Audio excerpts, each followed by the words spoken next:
chapter 3, verses 16 to 18. Shadrach, Meshach, and Abednego answered and said to the king, O Nebuchadnezzar, we are not careful to answer thee in this matter. If it be so, our God whom we serve is able to deliver us from the burning fiery furnace, and he will deliver us out of thine hand, O king. But if not, be it known unto thee, O king, that we will not serve thy gods, nor worship the golden image which thou hast set up. Purihin po ang Panginoon sa pagbasa ng kanyang salita. Amen. Para na po ay magsiupo. Ang storya po ng tatlong magkakaibigan, ang storya po ni Daniel, ay isa po sa mga nostalgic na kwento. Mga storya mula sa Biblia para po sa akin. Isa to sa mga unang alaala ko ng exposure in the Bible, in the teaching and stories in the Bible. And speaking of nostalgia, isa po din sa mga fondest memory ng aking lola, ng ina po ng ating pastor, ay ang aming pong dinaagawan eh. Paghapon po, di ba, na kung naalala nyo, ng 2000s, paghapon, doon po pinapalabas yung mga cartoon sa Channel 7. At sa Channel 2 naman po, ang katapat niya ay Meet Your Garden. So, ako po ay walang palag. So, instead na cartoon, ang lagi ko po napapanood ay Meet Your Garden sa hapon. So, isa po sa siguro marami tayo, yung mga kaedad ko, at yung mas matanda sa akin. Siguro po marami po tayong mga iconic scenes na natatandaan po sa Meet Your Garden. Pero isa po sa marahil ay pinaka gamit na gamit after noon sa mga susunod ng mga teleserye, ngayon sa mga serye, sa mga reels. Yung scene po nung yung nanay po ni Dao Mingse na ginampanan po ni Jerry Yan, ay kanya pong kinita si Sanchay, si Barbie Sue. At siya po ay determinado upang tapusin po yung kanila pong relasyon. Siya po ay nakipagkita kay Sanchay at sila po ay nagkaroon ng pag-uusap. At kanya pong piniresenta kay Sanchay ang kanyang offer. Hindi ko maalala yung eksakto kung nagbigay ba siya ng balot o kung ano. Ngunit ang gist po ng usapan nila ay, ito ang pera. Labayan mo ang anak ko. Name the price. Ano ang halaga? Magkano ka upang iyong libayan ang aking anak? Ito po ay naging parte na ng kultura ng mga ng 90s, 20s sa kanila pong mga teleserye. And this one is isa sa mga scenes marahil na napaka-familiar sa atin, marahil hindi man sa Meet Your Garden. At ang response po ni Sanchay ay, she refused. Sapagkat hindi niya po habol yung pera ni Dao Mingse. At kanya pong tunay na minamahal si Azir. And if we are being truly honest, sasabihin natin, sana ko na lang yun. Tatanungin ko, magkano po ba? 1 million? 10 million? Sige, I will name my price. But as amusing as the thought is, parang iniisip natin, imposible naman malagay ako sa ganung pagkakataon. Sa ganung posisyon. Imposible naman na matanong ako ng ganung tanong.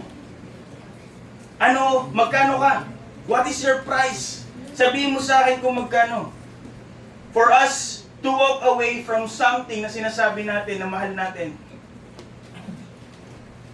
Again, marahil wala pa sa atin o wala kahit sa hinaharap na magkakaroon po ng ganung instance. But the truth is, we are every day, every time being asked of this question. What is your price? Magkano ka? What would it take for you upang iyong ikompromiso ang iyong mga konviksyon? Magkano o ano ang katapat mo para pababain mo yung standards na you are following for God? What would it take for you to remain silent? At yung hindi sabihin ng katotohanan na kailangan mo sabihin, ipamahagi. What would it take for you upang iyong piliin ang ibang bagay? Your career, your comfort, your reputation, or your relationships over your devotion to Christ. Magkano ka?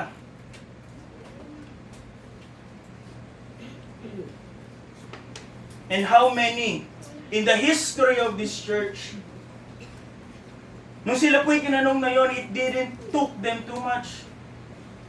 Hindi kailangan mag-offer ng malaki ng mundo para iwan si Kristo. But that question is still being asked today to each and every one of us. And it is the same question na lagi pong itinatanong in the 3 instances na na-record po sa Book of Daniel, kung saan Mishael, Hananiah, Azariah, and Daniel were threatened. Sila po ay inusig, sila po ay iniintais ng Babylon ni Nebuchadnezzar upang kanilang talikuran ang kanila pong identity. With enticing offers, katulad ng karangyaan, katulad ng posisyon, katulad ng pabor ng hari, and terrifying threats, katulad po ng ating nabasa, death by burning, lions den, o kaya naman po'y pagkaparusahan sapagkat hindi sila sumunod sa tinakda ng hari. All of this can be summarized in one question: what is your price? And this question has been asked sa kanilang buhay from their youth hanggang sila po ay tumanda. At ang kanila pong sagot ay hindi nagbago. Simula ng kanilang kabataan hanggang sila po ay tumanda. In the instance of Daniel, ang kanilang sagot ay hindi nagbago sa tanong na ito. So tonight mga kapatid, let us learn ano po yung dahilan and what are the circumstances, ano po yung mga pagsubok na kinaharap po ni Daniel, ni Mishael, ni Hananiah, at ni Azariah, and why is their convictions unwavering? Bakit hindi po na nagbago yung kanila pong paninindigan? For us to understand that, we have to look first in their circumstances. Yung lugar na kanila pong lugar kung saan po sila nabuhay in most of their times. If we can describe in one word the political climate, the spiritual climate na panahon po at lugar na kinabibilangan ng 4 na magkakaibigan, we can call it perverted. So first, see the perversion. Perversity. Sa Tagalog po ay kabuktutan.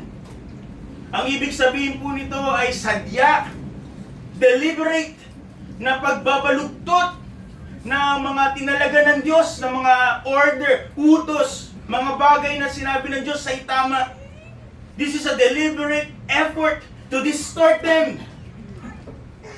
At ang isang pamayanan, isang lugar, isang society na matatawag nating perverse, goes beyond tolerating sin.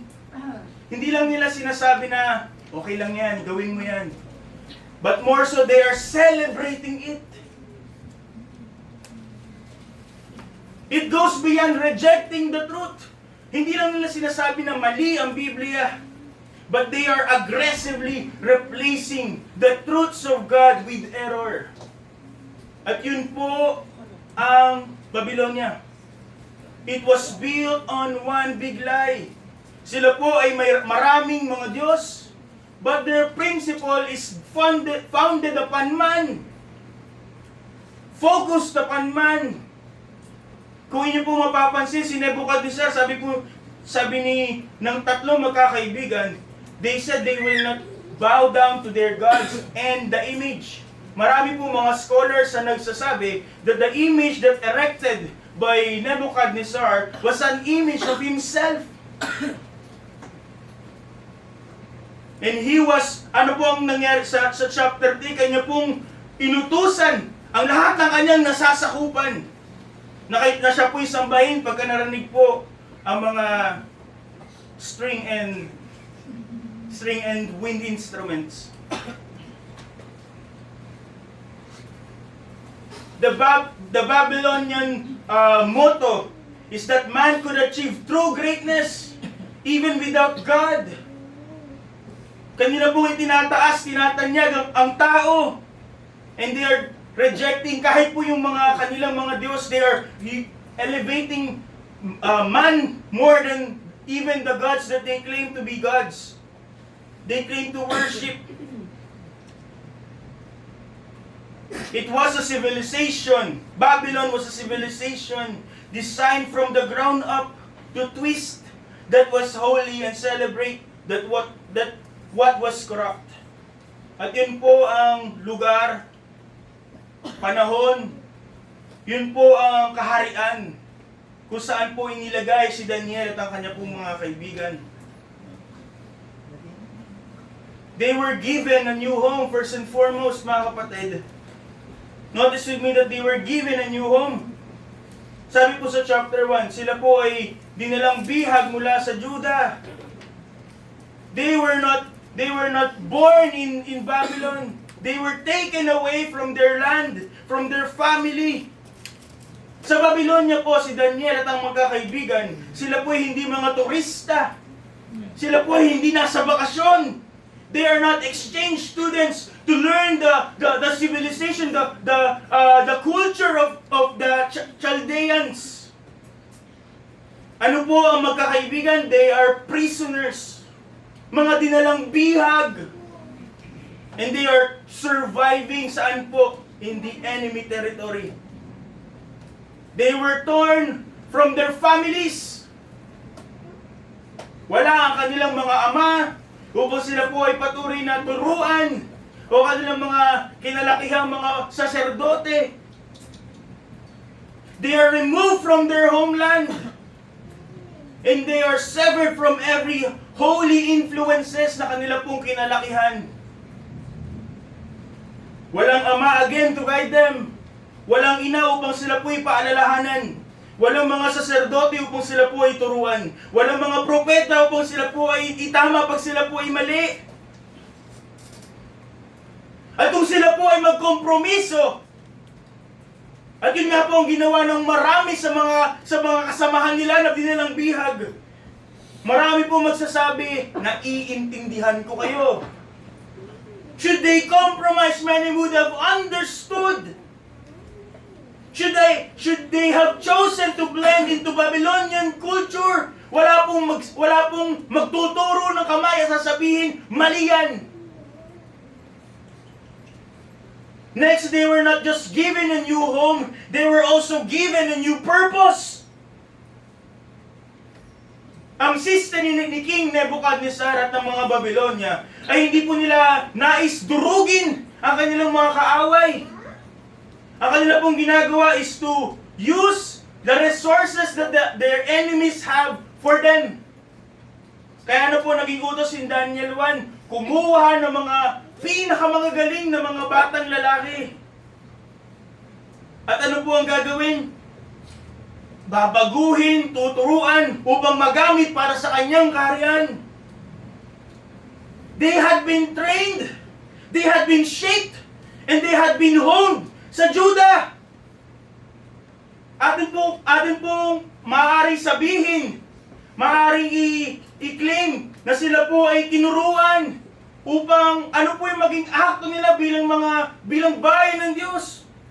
They were taught, simula po na sila ay bata, that glory should belong to God. Yung kanila pong whatever they have should be used for God. Kumuha po ng mga brightest, the best, the cream of the crop na mga kalalakihan ang kinuha po ng hari. At ano pong nais ng Babylon at ng haring Nebuchadnezzar? Kanya pong nais gamitin yung talent, yung mga bagay na ibinigay ng Diyos upang gamitin para sa Diyos at kanyang gamitin para sa Kanya, para sa kanyang imperyo. They had been trained for 3 years. Hindi lang po basta training, hindi lang basta school. It was an intense indoctrination. Binago yung kanila pong lengwahe. Binago yung kanilang paraan ng pag-aaral. Even their food. Ninais baguhin ng Babylonia. At sa isip po ni Nebuchadnezzar, hindi niya po basta inaalila. He was not just mistreating these children. I believe that he believed he was doing them the ultimate favor. Bakit po? For Nebuchadnezzar, ano po yung pagpapakilala sa kanya in chapter 3? King of Kings. Sapagkat kanya pong ginapi maraming hari. Kaya hindi kaharian ang tawag po sa Babylon, imperyo. Because it is composed of many kingdoms. And for him, on the top of that empire, marahil sinasabi niya, etong mga batang ito, sayang naman, gamitin na lang para sa akin. That will be their ultimate purpose. Isipin niyo po kung tayo pwedeng maging alalay man lang ng pinaka-ma-influensyang tao. What a great honor! Marahil po iniisip ni Nebuchadnezzar that he was doing them the ultimate favor. Iniisip niya na walang mas mataas na karangalan, walang mas mataas na panawagan, na walang mas mataas na paglilingkod other than working for the self-proclaimed King of Kings. Ano po ang ninanais ng Babylonia at ng hari? Ninanais niya yung isipan. Ninanais niya yung katapatan. Ninanais niya yung hinaharap ng mga kabataang ito. The goal is clear. The goal was clear. Ano po ang goal? To take these young men trained for the kingdom of God and convince them that serving the empire of man was the highest glory.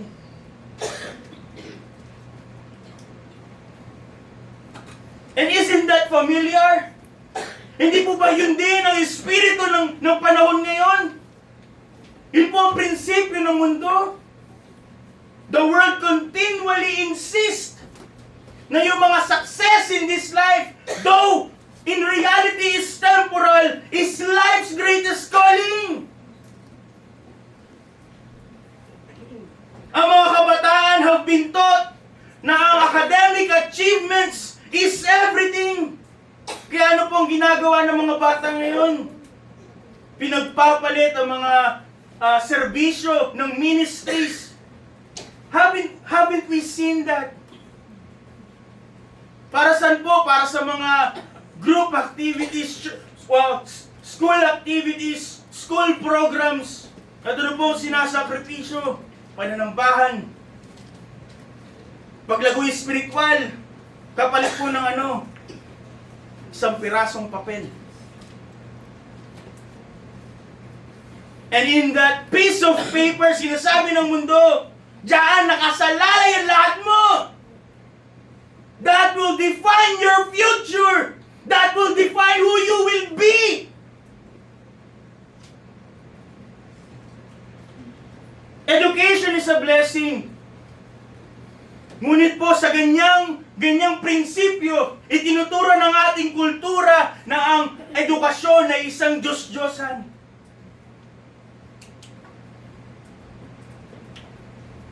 Ngunit hindi po nalilimita sa mga kabataan. This pressure, the same pressure also suffocates the adults. Ano po nangyayari sa mga manggagawa?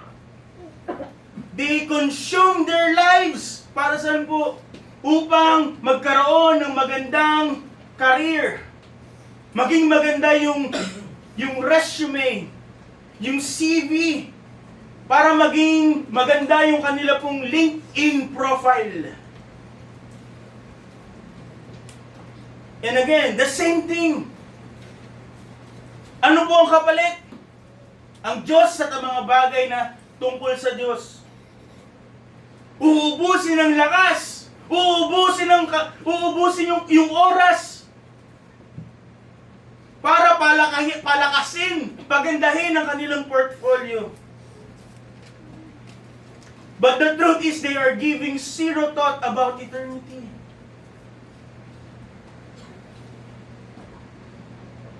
Ganon din sa mga hindi na nagtatrabaho. Ano po ang sinasabi ng mundo? You have to enjoy kung ano yung iyong tinrabaho ng matagal. Kaya ano po, bakasyon dito, bakasyon dyan. At the expense again of God's work. Na yun na yung ultimate na kalagayan ng isang tao. After all the work that they did. You see, every stage ng buhay po, pare-parehas. Hindi man exactly the same, but the message is identical. Ano po ang panawagan ng mundo? Ubusin mo ang iyong lakas, ubusin mo ang iyong oras for the things that are temporal. And that is a distraction for us to forget na mayroong eternity. The world demands us to spend our lives in the pursuit of the things that cannot survive beyond the grave. Sino magsasabi sa atin na pagdating sa langit, dala-dala niya yung kanyang diploma? O yung kanyang bank account na maraming zero?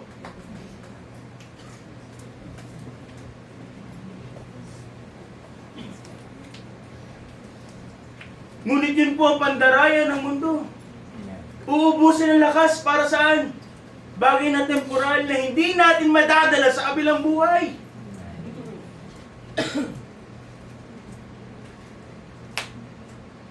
So Babylon tried to distort their home, tried to distort their purpose. They also tried to rewrite their identity. They were given new names. Ano po ang unang-unang ginawa ni Nebuchadnezzar? Kanya pong pinalitan yung kanilang mga pangalan. The empire stripped away their Hebrew names. At kung inyo pong naaalala at inyong naunawaan, deliberate ang mga pangalan ng mga Hebreyo. Hindi basta popular na tao. It has a meaning. Ito po ay panalangin na sila'y magiging ganun. O whatever it is that they knew about God na pinapangalan po sa kanilang mga anak.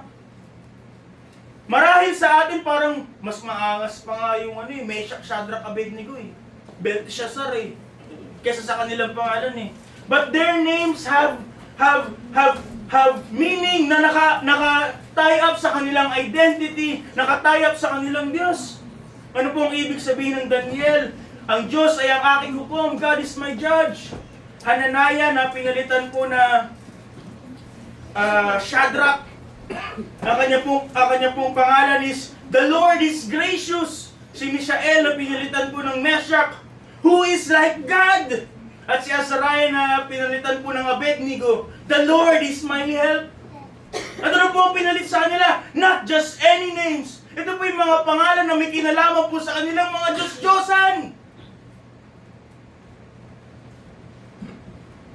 Eh ano po ang goal? Not just to change the way they talk, the food they eat, the clothes they put on. The empire, the king wanted to change their identity, to change the God whom they serve. And this is the very battle natin po kinakaharap sa panahon natin more than any generation.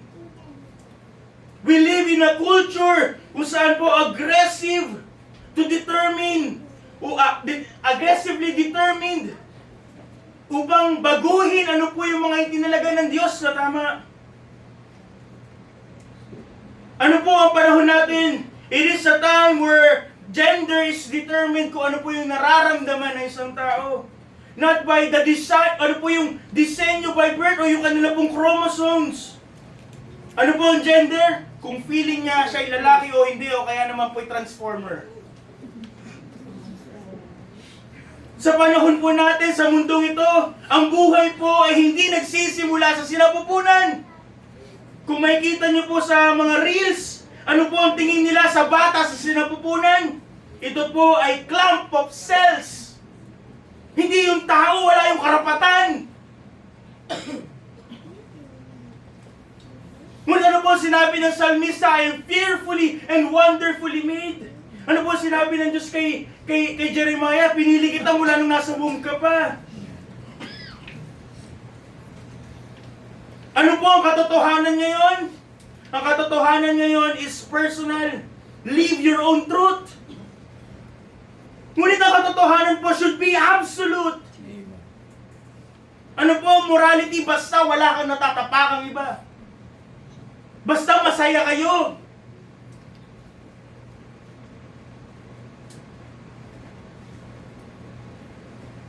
And instead of giving glory to God, lahat ng iyong nakamit ay nakamit mo dahil sa iyo.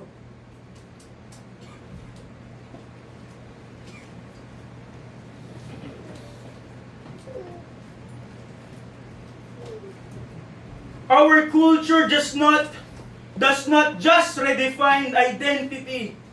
Ngayon din po, more than ever, kung saan po yung mga kasalanan, sinabi ng Diyos, dapat talikuran, dapat layuan. They are relabeling it. Ano na po ang adultery? It is softened into an affair.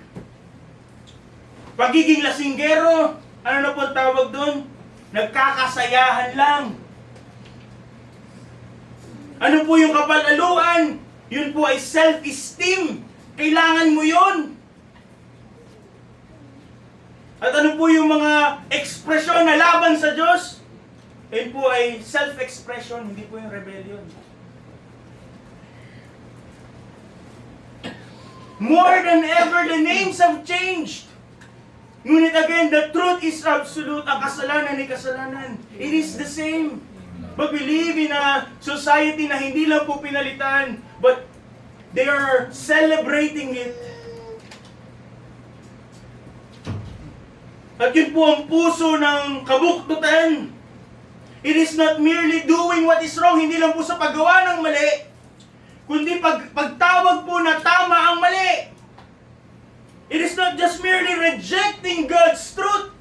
Pag ito po ay pagpapalit ng katotohanan ng Diyos with human opinion.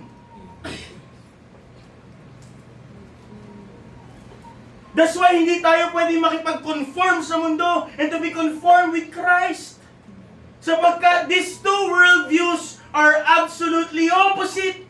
Ano po ang sabi ng mundo? Follow your heart. Ano po sinabi ng Biblia? The heart is deceitful above all things. Ano po ang tinuturo ng mundo? Lalo na sa panahon natin, to love yourself, to live for yourself. Ngunit anong utos ng Panginoong Jesus? To die for yourself daily. Ano po ang dinidikta ng mundo? Na ultimate na kalagayan ng tao, hantungan ng tao, to seek your own glory. Ngunit ano po ang sinasabi ng Biblia? Whatever we do it for the glory of God. Amen. And how opposite was that?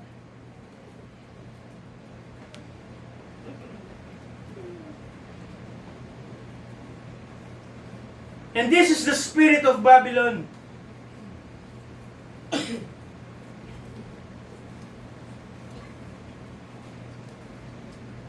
And it is still living today. Kung saan natin pinag-uusapan sa iglesia, sa pulpito about sin. Pinag-uusapan natin the seriousness of it. Ngunit anong gagawin? Magtatawanan.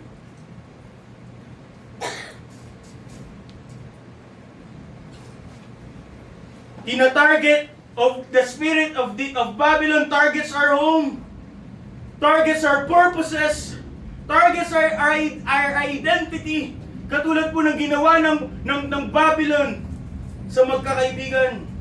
Ilang siglo na ang nagdaan, milenya, ngunit parehas pa rin po ang strategiya ng kalaban. The world still works to isolate God's people from holy influences. Napakadali na natin maimpluwensyahan ng mga hindi makadiyos na impluwensya. Gigising ka lang, bubuksan mo lang yung cellphone. The world still rewrite our purpose and redefines our identity. Mga kapatid, make no mistake. Hindi malayong kwento ang kwento ng magkakaibigan. It is our reality. Katulad po ni Mishael, ni Hananiah, ni Azariah, at ni Daniel, we are in a perverse period.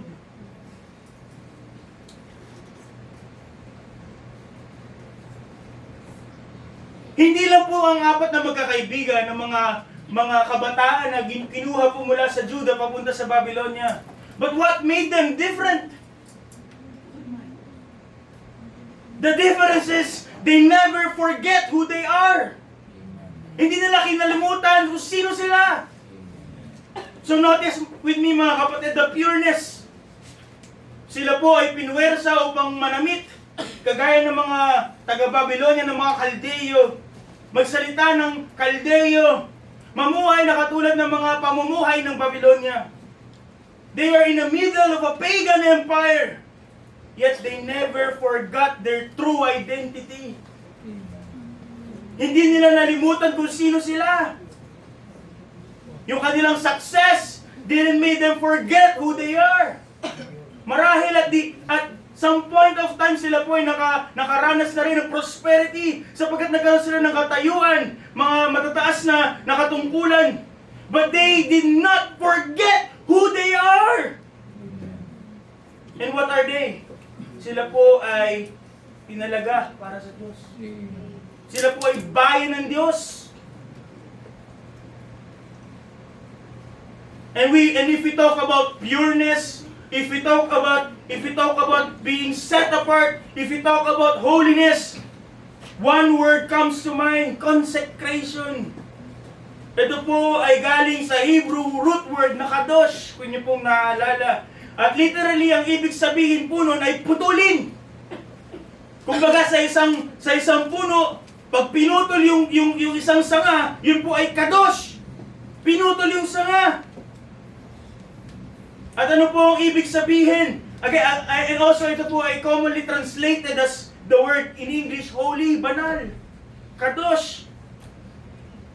Pag ginagamit po ang salitang kadosh sa Diyos, usually ginagamit po ng 3 beses, ito po'y nagpapakita ng labis na kaibahan ng Diyos. We have this belief, especially pinakita yun ng Greek and Roman, that yung mga Diyos is just like us, but just more powerful, much bigger. Ngunit ang pagpapakilala po ng tunay na Diyos through the Israelite is that He is utterly different. When we use this word, kadosh, to God, it speaks of His absolute uniqueness. Wala siyang katulad. Hindi siya nasa tuktok ng listahan. Siya ay nasa ibang kahon. He is transcendent. He is completely separate sa sangsinukob. When we talk about the holiness of God, it talks about His utter difference. Labis-labis na kaibahan. At kung ito po ay ginagamit sa tao, o kaya naman po sa mga bagay na tulad ng mga gamit sa templo, hindi po nagbabago yung physical. Hindi po nagkakaroon ng metamorphosis physically ang mga kinabitan ng salitang ito. When we apply it to people, places, or things, ito po ay tumutukoy sa kanila pong pagtatalaga mula sa isang kalagayan patungo sa iba. Sa isang gamit, patungo sa iba. When it is referred to people, places, and things, it is the expression given to us is that person or place or thing is being set apart exclusively para sa Diyos. Set apart from something profane, mula sa normal, mula sa katulad ng iba, ay aalisin at ilalagay sa isang katayuan kung saan sila po ay gagamitin lamang para sa Diyos.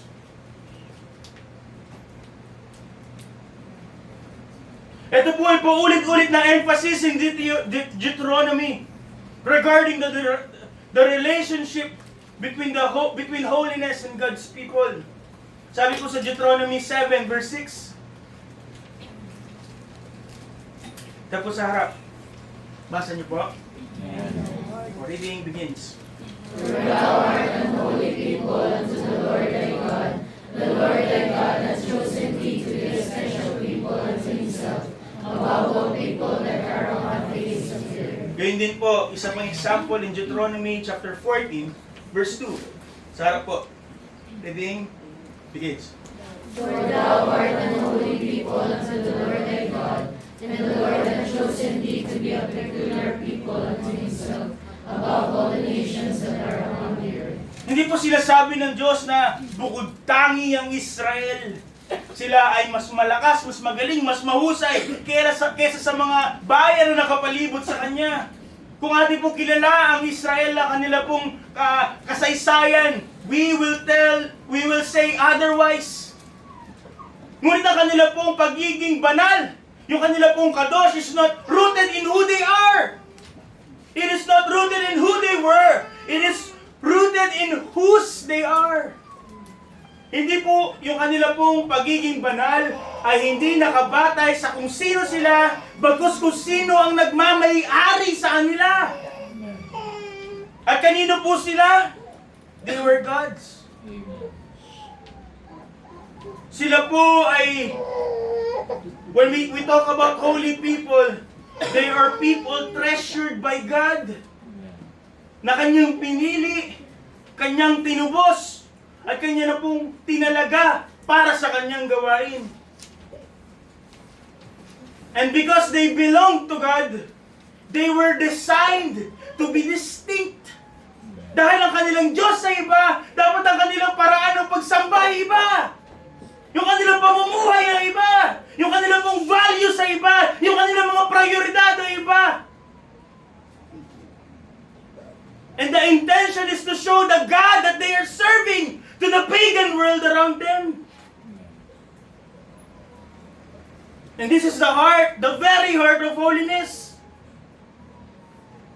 Not for us, pag tayo po ay nilagay sa isang lugar na puno ng mga unbelievers, that we will blend in.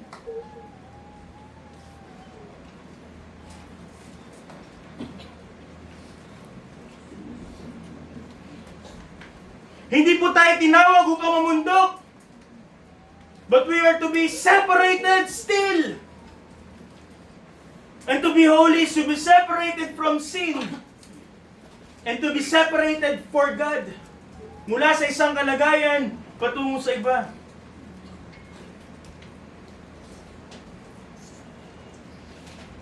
And that's how the Apostle Peter, sa ating katatapos lang na aralin, in 1 Peter 2:9, describe the church. 1 Peter 2:9, but you are a chosen generation, a royal priesthood, and a holy nation, a peculiar people.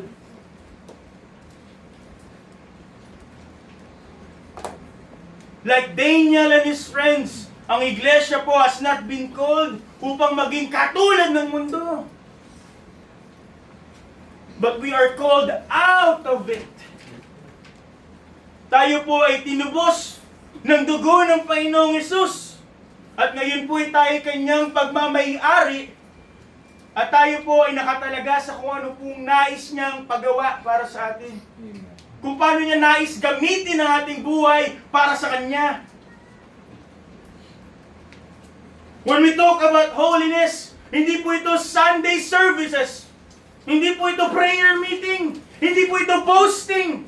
Holiness is living every square inch of our life under the banner of His ownership. Ang pamumuhay natin ng may kabanalan ay pagpapakita ng bawat aspeto ng ating buhay, pagpapakita na tayo pagmamay-ari ng Diyos.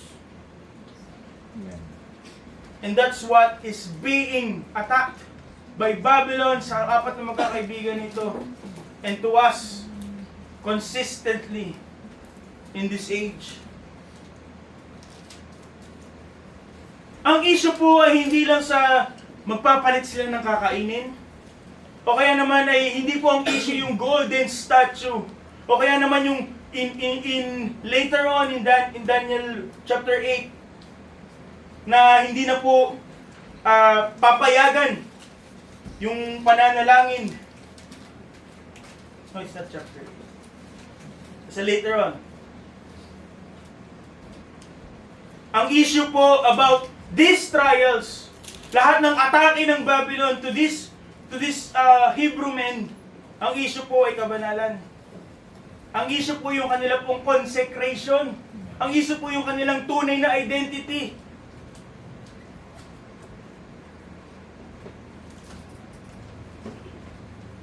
And remarkably mga kapatid, ito po hindi nangyayari lang. Hindi lang nangyari in this point. The attack has been, marahil, hindi lang ni-record in this book. But peculiarly, sa mga pagkakataon na ni-record yung attack, pinakita po dito that every parts of their life, they have been attacked. Yung kanilang holiness has been attacked. First in chapter 1, kung saan sila po ay kakakuha lamang mula po sa kanilang tahanan at dinalang bihag sa Babylonia. Babylon offered them influence, education, advancement, and success. Kumbaga para po yan tayo, at tayo po ay dadalhin sa isang European country. At sasabihin ng European country, hindi ka na si Juan. John na ang pangalan mo. At hindi na Tagalog ang salita mo, dapat slang. Slang. O kaya naman European language. Hindi na ganyan ang damit mo. Kailangan nakapang malamig ka na kasi nag-snow dito. Hindi na dapat ang almusal mo ay sinangag at itlog. Kailangan English breakfast.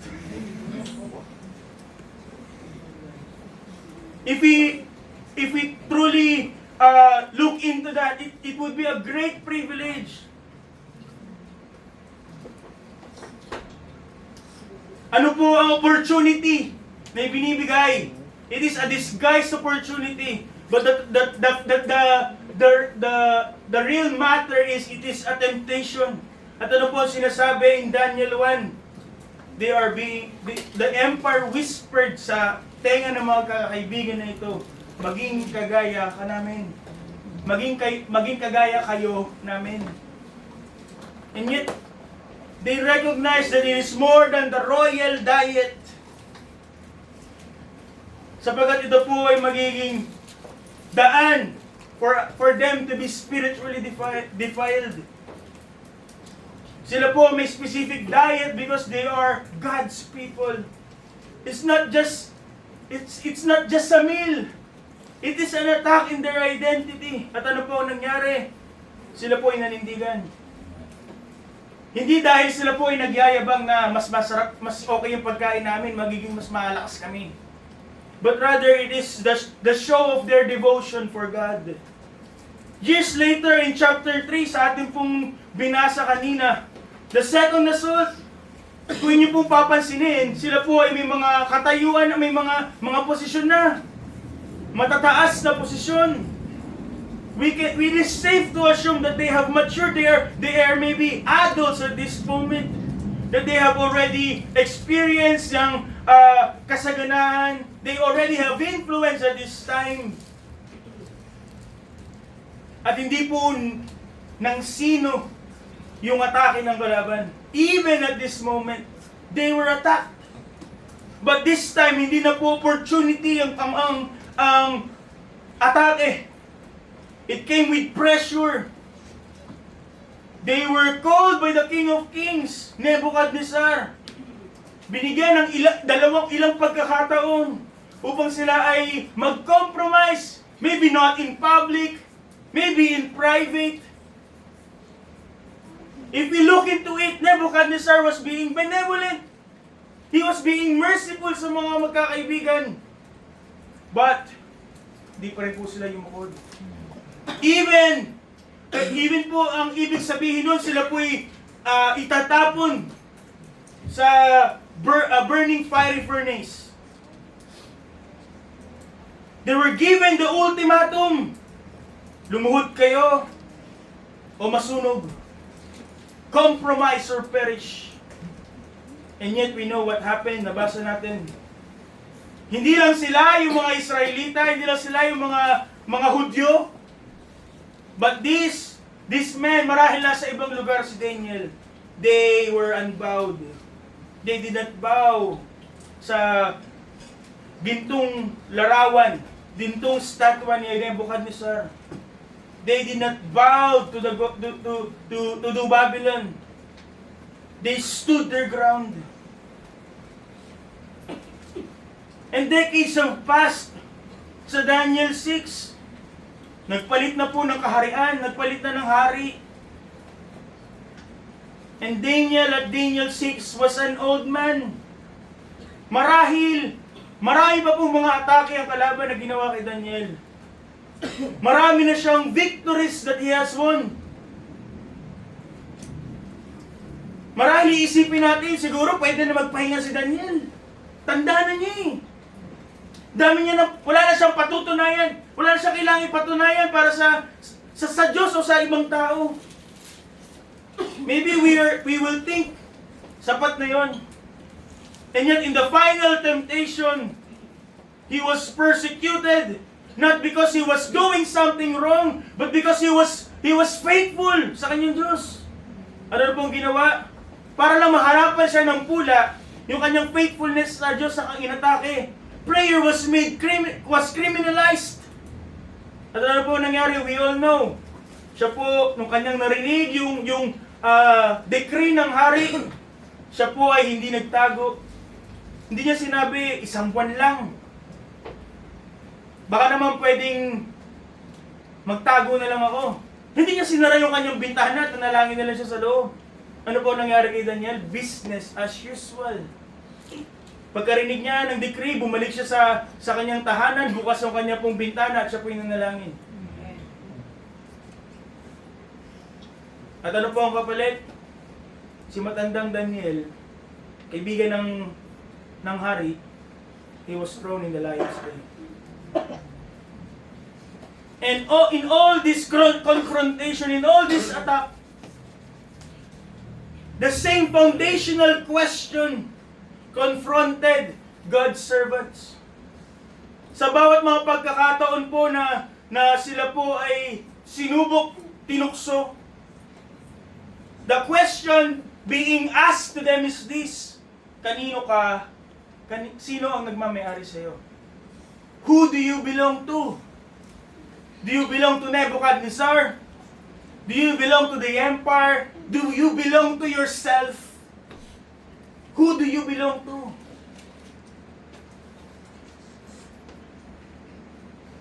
And we all know the answer. The same God that Daniel had served, Daniel and his friends had served as teenagers, was the same God na kanila pong patuloy na pinaglingkuran until they were old.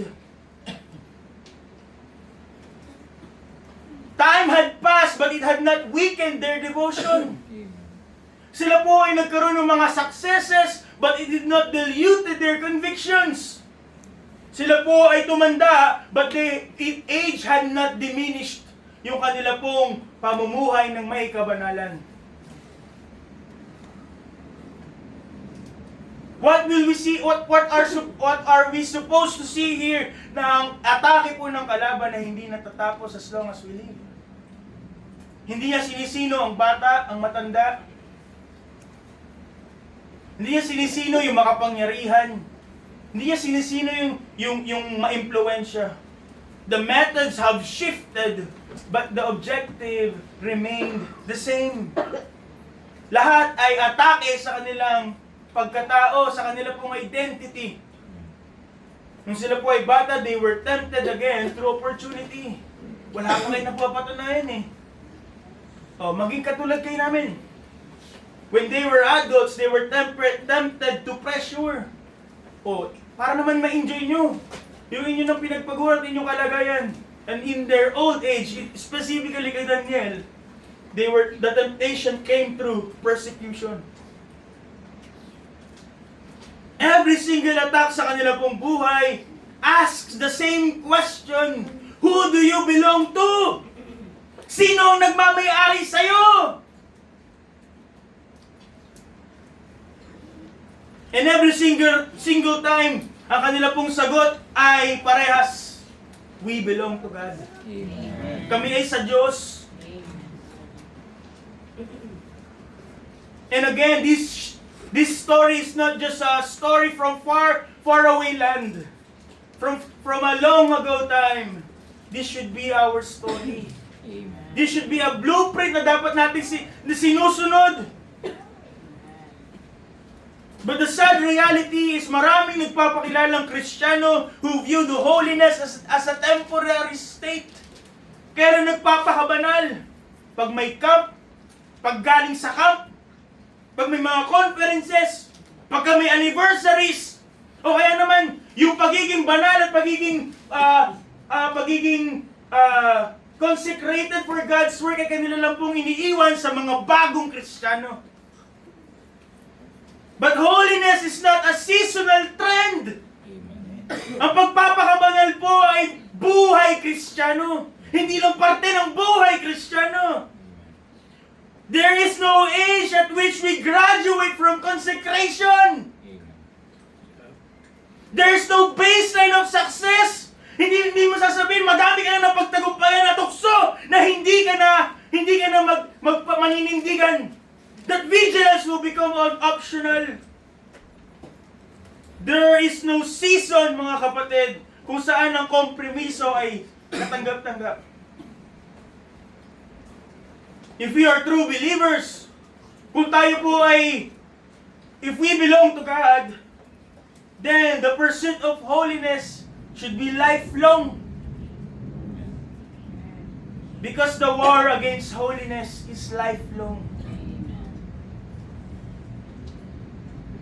Kaya nga po, di ba? Maraming mga mananampalataya sa Biblia who have started strong but finished poorly. That's why yung testimony of these Hebrew friends is remarkable. Sapagkat sila po ay hindi nanindigan o sila po ay may kailangang patunayan. Hindi po sila nanindigan na the moment na sila po ay malakas, may influensya. They didn't stood up once in a singular moment of courage. Marahil maraming pagkakataon again that is not recorded in this book that they were attacked and repeatedly they have stood up for the Lord. Nanindigan lang sila'y bata, nanindigan na sila po ay naging mga mature leaders, at nanindigan na sila po ay nasa dulo na ng kanilang karera. Binago ng Babylon yung kanilang address, but it did not change their allegiance. Amen. The Babylonian Empire had rewrite their names, but it did not change their nature. Babylon could threaten their lives, did threaten their lives, but it could never claim their loyalty. Nagbago ang kanilang sirkumstansya, ngunit ang kanila pong pagpapakabanal remained concrete. Their circumstances changed a lot, but their consecration and their drive for their consecration remained concrete. And mga kapatid, this is the same calling para po sa mga Kristiyano sa panahon po natin. Again, holiness does not mean na tayo po ay mamumundok. Kagaya po dapat ni Kristo who had sinned to be among the sinners but had lived a holy life. To be holy, mga kapatid, is to be living in Babylon without letting Babylon live in us. Amen. Holiness means to be living in this world but not letting the world live in us.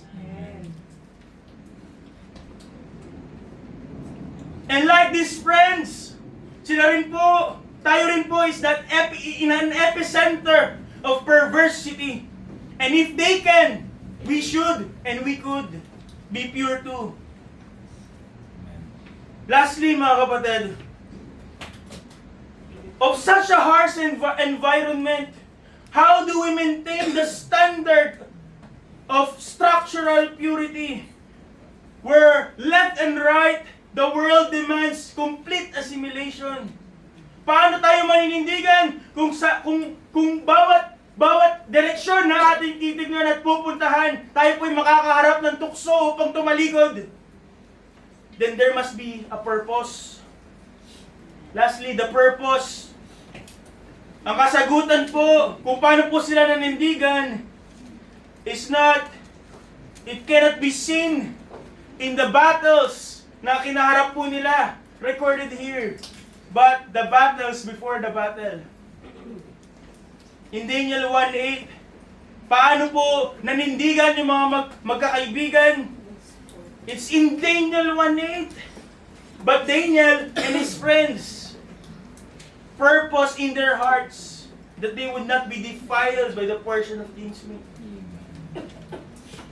Saan po nakaangkla yung kanilang paninindigan? Hindi sa kanilang kakayahan, hindi sa kanilang katalinuhan, hindi sa kanilang pong tapang. Everything hinges on one single word. Purpose. Pinasyahan. Pinili. Sinadya. Bago pa po dumating yung public battles, before there was a public stand, sila po have made a private decision. Before they were in the fiery furnace, they have settled their convictions.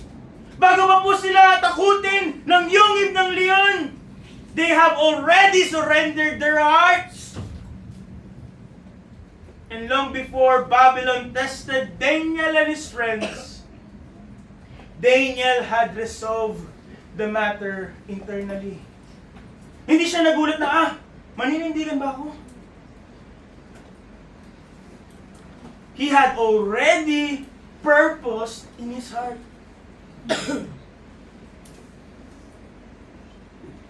And these battles are not won at the moment.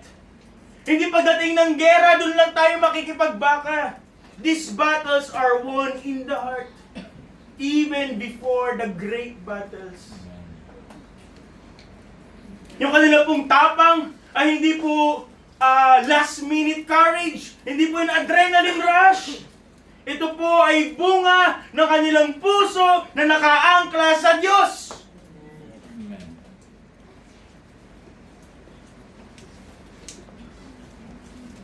And yet this begs the question. We have so many questions tonight. Why did Daniel and his friends purpose in their heart? Bakit nila pinili na manindigan? Yung kanila bang kabanalan is worth the cost? Why was holiness worth the risk? Why did these men, not just in one instance, but repeatedly chose suffering over compromise?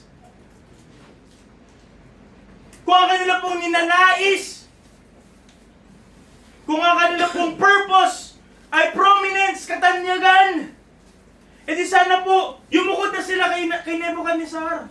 O tinanggap na nila yung alok ng Babylon of their influence. If their goal is comfort, kaginhawaan, edi sana po nagtago na si Daniel.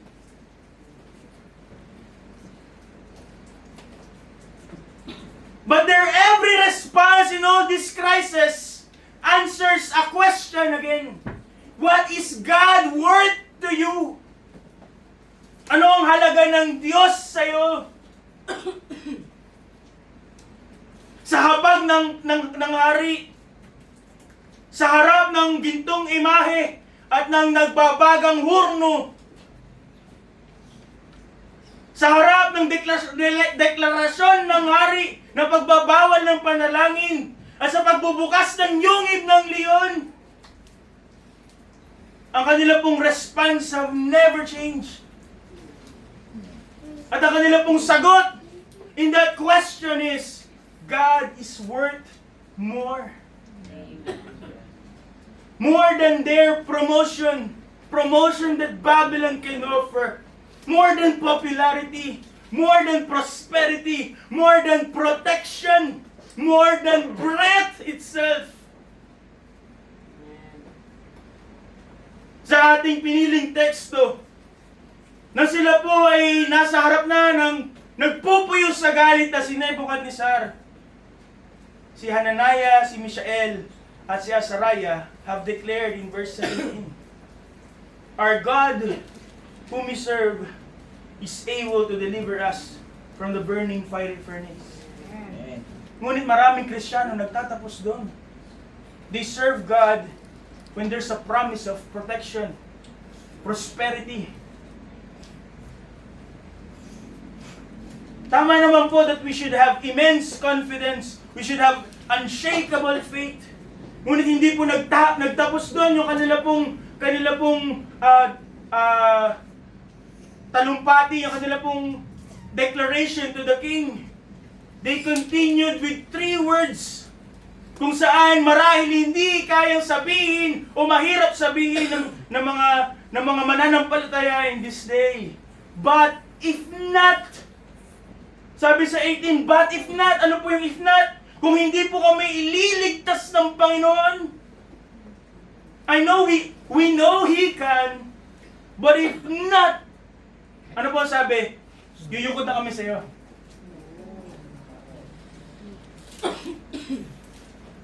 We will not serve thy gods, nor worship the golden image. But if not, and how many of us could say that?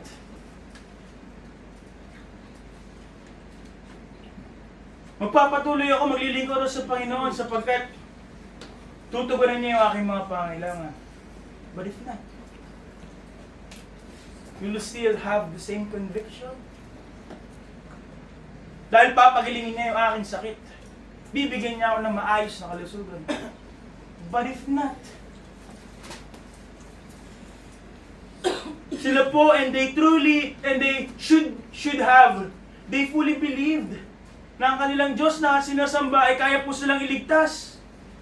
But they have resolved in their heart, they have purpose in their heart, na sila po ay susunod sa Diyos kahit hindi po naisin ng Diyos na sila po ay mabuhay. They believed that God was powerful enough to save them. But they also believed, mga kapatid, that God was worthy enough na siya po ay sundin, na manindigan para sa Kanya, regardless of the outcome. Amen. Yung kanila pong debosyon, hindi kagaya ng debosyon sa marami sa atin. It's not leverage on deliverance. Hindi po sila naglilingkod sa Panginoon para may makuha mula sa Panginoon. Their obedience was not transactional. Hindi sila nananalangin, may hinihingi sa Panginoon. Kaya po sila sumusunod at nagtatapat. Their faithfulness was not conditional. Hindi dahil may hinihingi silang pabor mula sa Panginoon. Ano po dapat? We should worship Him.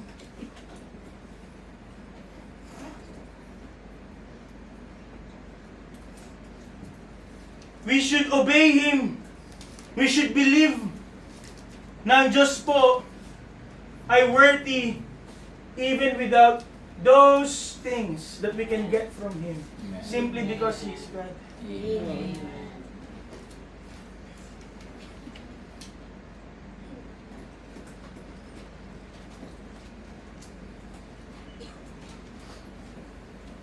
At yun po ang problema ng mga mananampalataya sa panahon natin. Mahal natin ang Panginoon dahil sa mga bagay na kaya niyang ibigay. Sinasamba natin ang Panginoon for what He does, He performs. Tayo nagtitiwala sa Kanya sapagkat umaasa tayong may matatanggap. But these Hebrew men are different. They valued God for Himself. Ano po pinapakita ng mga lalaking ito? God is worthy of obedience even when obedience costs everything. that He is worthy of worship even when worship leads through fire. He is worthy of faithfulness even when faithfulness is met with suffering, rejection, and loss. Ang kanila pong pagnanais na magpakabanal was driven by devotion. Hindi dahil napipilitan lang. Yung kanila pong separation was built on a relationship, and that is a relationship, their relationship to God, not just following some rules. And their purity is the ultimate expression ng kanilang pagmamahal sa Panginoon. Hindi dahil lang ayaw lang nilang madumihan. They love God more than they love Babylon.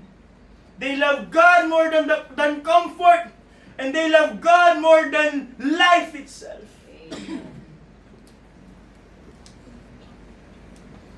Why did Babylon fail to capture their hearts? Sapagkat po, sila po yung pagmamayari na ng Diyos. And every day we face the same interrogation. Marahil hindi sa harap ng mga emperor, o sa hurnong apoy, o sa mga gutom na leon.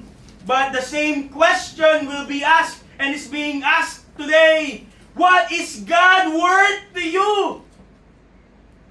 Pagka merong ino-offer na promotion but will require you to compromise, what is God worth to you? When your obedience costs a relationship, what is God worth to you? Kung iyong pagtatapat threatens your comfort, what is God to you? What is God's worth to you? Kung iyong paninindigan ay magbubunga po ng hostility, galit ng ibang tao. Look, the same question is being asked. What is God's worth to you? As si Daniel, si Hananiah, si Mishael, at si Azariah had answered it clearly. At ano po ang sagot nila? God is worth more. God is worth much more. So let us ask, ito po ba ang nais natin? We look back sa isang taon ng ating iglesia. How have we done? How have we fared? Kamusta yung ating pagpapakabanal? Have we made progress? O ganun pa rin? Kamukha pa rin ng mundo. Kaibigan pa rin ng mga makasalanan. But if our desire tonight, moving forward, is to have a desire, a heart like Daniel and his friends, let us ask tonight, mga kapatid, from God, eyes to see His supreme worth, at puso na kayang tunay at malalim na mahalin siya. If our desire is to be like Daniel and his friends, we have to ask these two things. And only then can we stop trading the eternal for the temporary. Only then can we purpose in His heart, katulad ni Daniel, na tayo po ay hindi magpapayurak sa mundong ito. Only then can we pursue holiness. And only then can we stand. Despite prosperity, despite pressure, and despite persecution. Again, today, the world asks every single one of us, what is your price? Magkano ka? Ano ang katapat mo?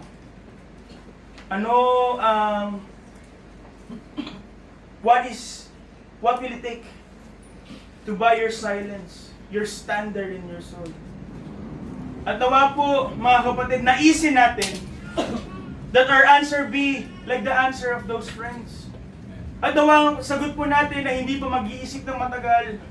May it be quick, may it be bold, and may it be unshakable that God is worth so much more.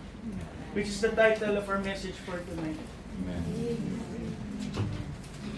Yan po ba ating paniniwala? Yan po ba ang ating pinapakita? If not, then we ask God to give us eyes to see Him and heart to love Him. Ito po ang salita ng Diyos. Tayo po ay magsitayo.